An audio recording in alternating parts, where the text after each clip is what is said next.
Hello, everyone. Welcome.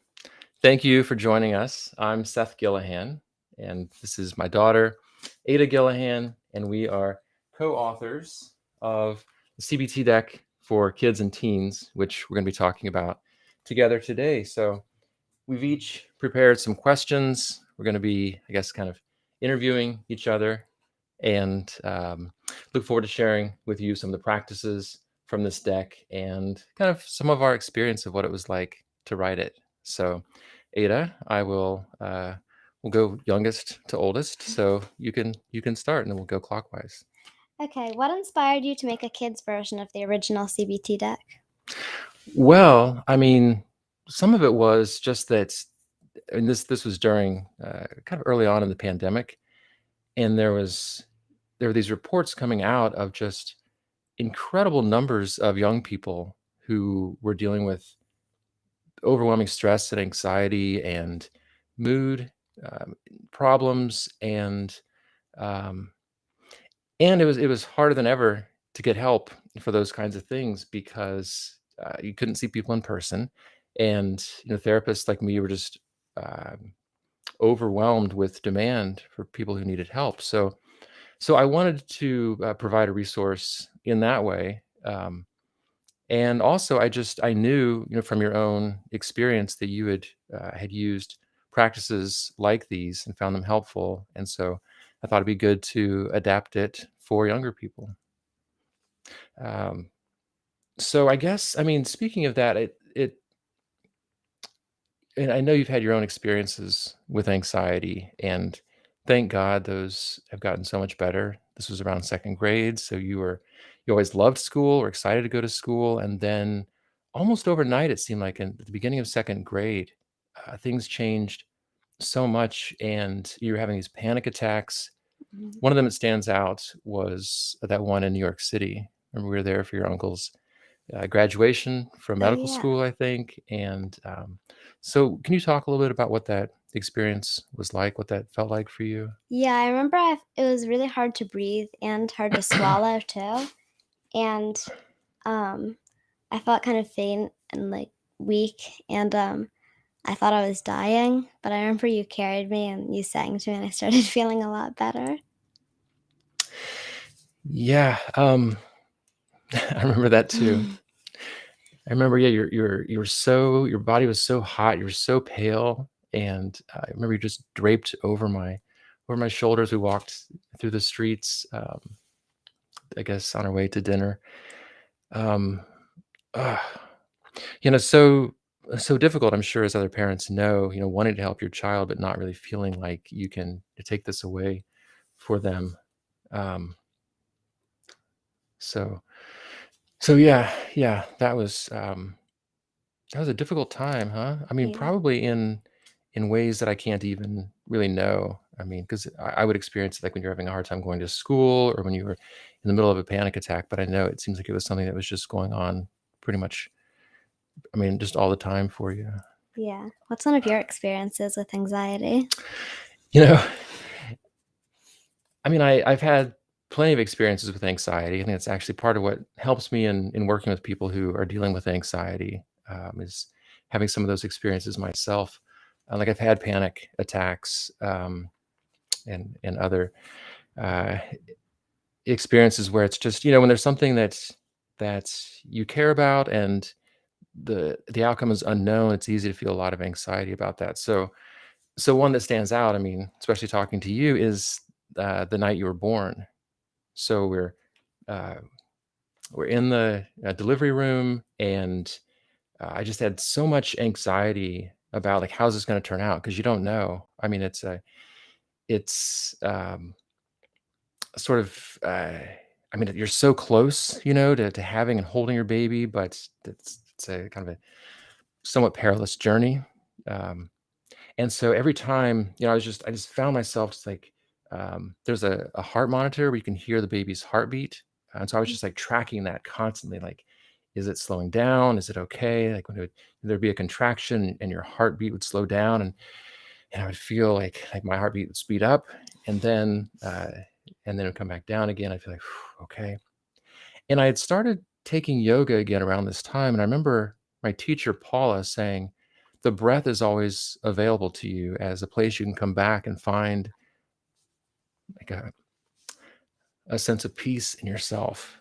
And because I already knew, um, sorry, I've got something popping up here that shouldn't be. All right.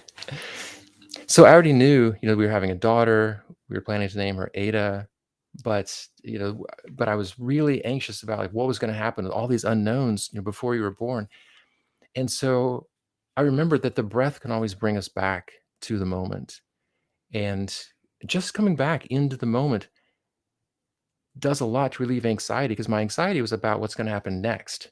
But right then things were okay. Like your heart was beating, there was no crisis.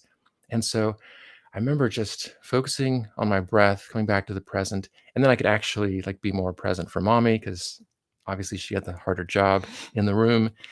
And thankfully things turned out great. It wasn't that long of a delivery. You came out, you were healthy, you were crying, had a good APGAR score. That's the score you get when you're first born to just note how healthy the newborn is. So that has always stuck with me, of how simple and effective it can be just to come back to our breathing. Yeah.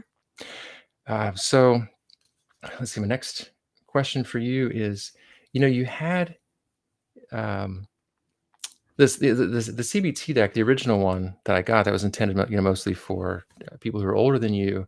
I didn't realize it at the time, but you kept the copy that I'd gotten, um, like the sample copy they send to make sure everything is right. And I didn't realize you were using one of the cards each day. So I wanted to ask, what made you try out that CBT deck on your own? Well, I was having a lot of anxiety at the time, and um, I kind of just wanted to try out anything that would help, and Hmm. that did end up helping. Um, Yeah. why did you decide to invite me to help you write the CBT deck for kids and teens?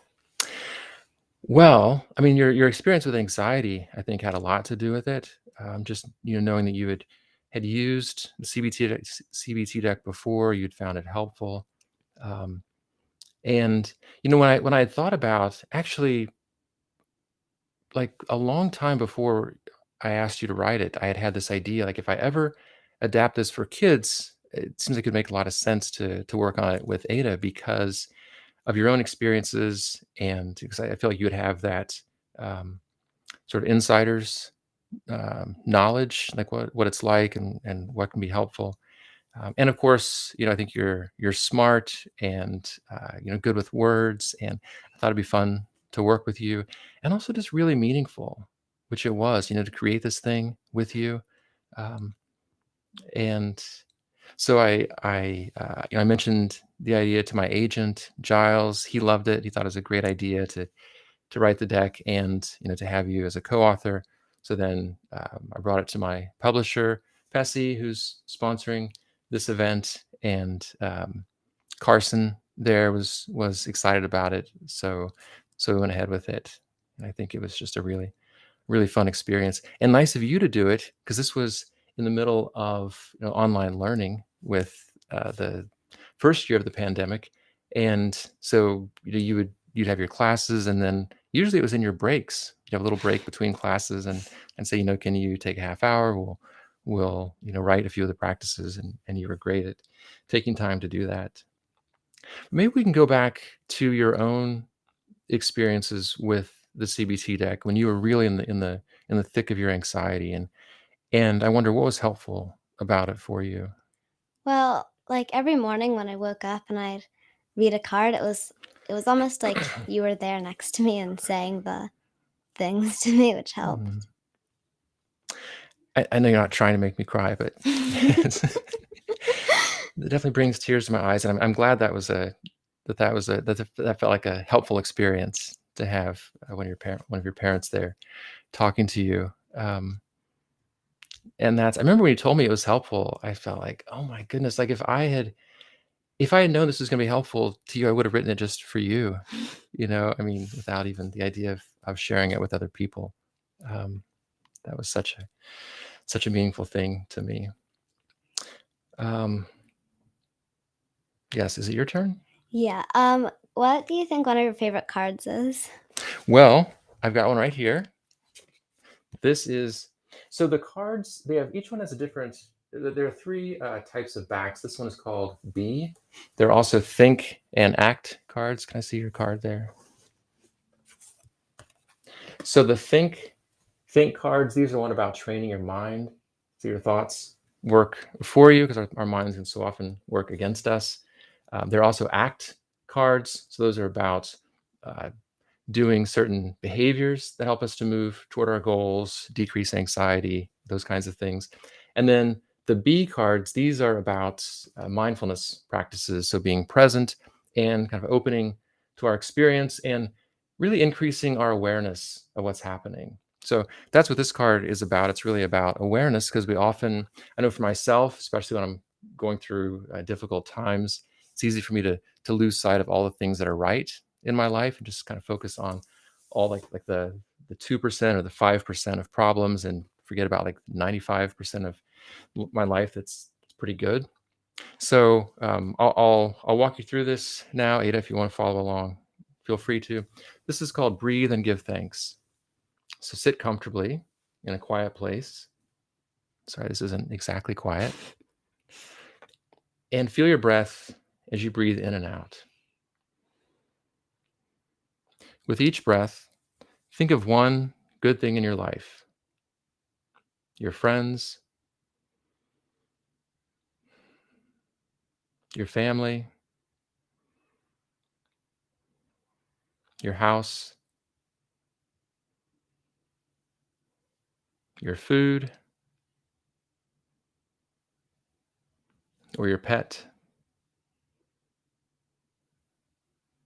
It doesn't say this, but it could be your pet food too. That's also important. Your guinea pigs appreciate that. You can include everyday gifts like the air that keeps you alive. You might also try this as you fall asleep at night.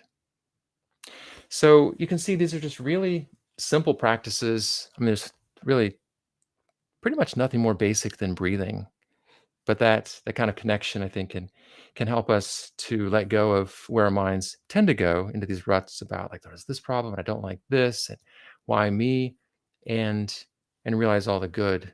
Um, I often use this like when I have had trouble sleeping at night. Try to go through these things instead of thinking like, oh, I'm going to be a wreck tomorrow. I hate this. Why can't I sleep? All right. Well, I was really glad that you agreed to write this deck with me, and also you agreed to have this conversation in front of an audience. So I wonder what made you excited to work on this deck with me, because it didn't seem like a half-hearted like okay if you want me to. It seemed more like yes, I'd love to. Well, when I was in second and third grade, I had a lot of anxiety and um Sorry if my handkerchief is distracting. and I really just like wanted to help other people who might be experiencing what I had experienced. Hmm. Yeah, I love that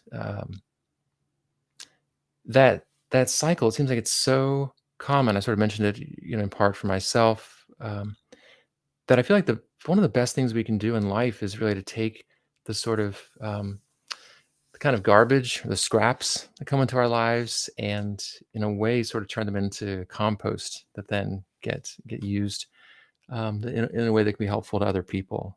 I think that's really the best we can do, and I think it's such a lovely thing that you've done this through this work at such a young age. Okay, how did you come up with ideas for all like 58 cards? Yeah, so these 58, a lot of them were based on the original CBT deck, which was 101 practices. And I remember for that one, I just I work best with pen and paper for coming up with ideas. I remember just writing down like number one, like here's an idea for a practice, here's an idea. A lot of them were ones that are sort of known for they're kind of known practices, like a basic breath meditation is something that people are, it's like a well-established practice. Other ones were kind of adaptations of things that I had tried, like finding that, if I tried to adjust my thinking first thing in the morning, that often seemed more helpful than kind of waiting till the day sort of took off on its own, and then I was trying to catch up.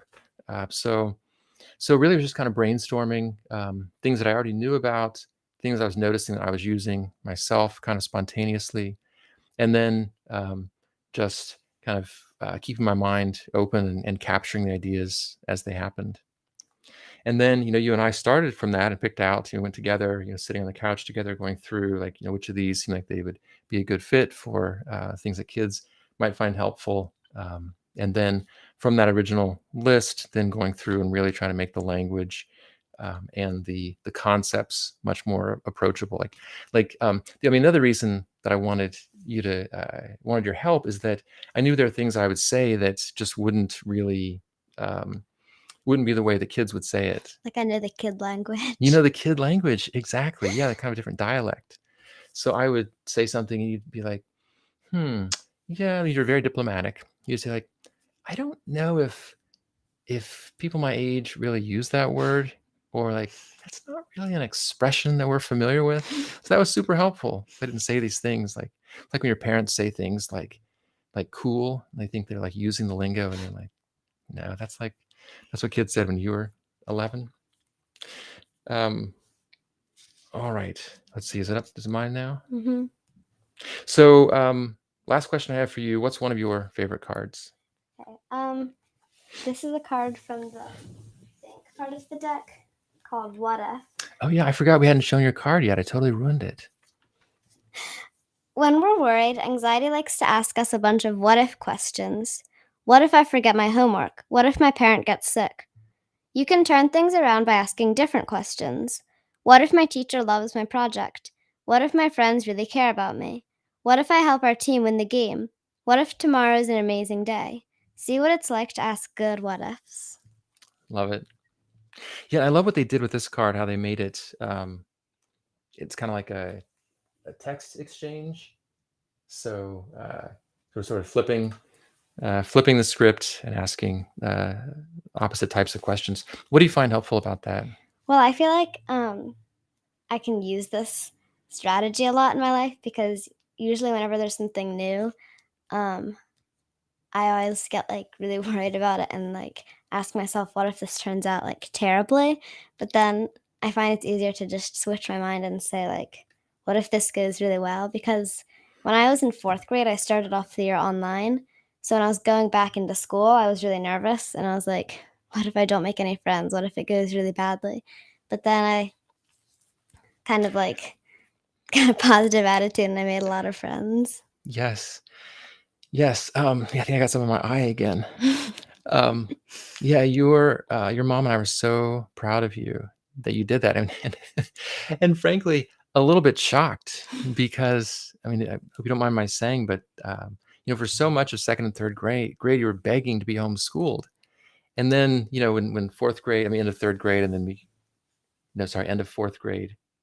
It was end of third grade. Was that when you went online? Yeah. That's right. Gosh, it's hard to keep track of the years, but we thought like this will be Ada's dream like finally come true, and then you're online for the first few months, and then you had the option of going back, but you could have stayed online like some of your friends did, and you had no.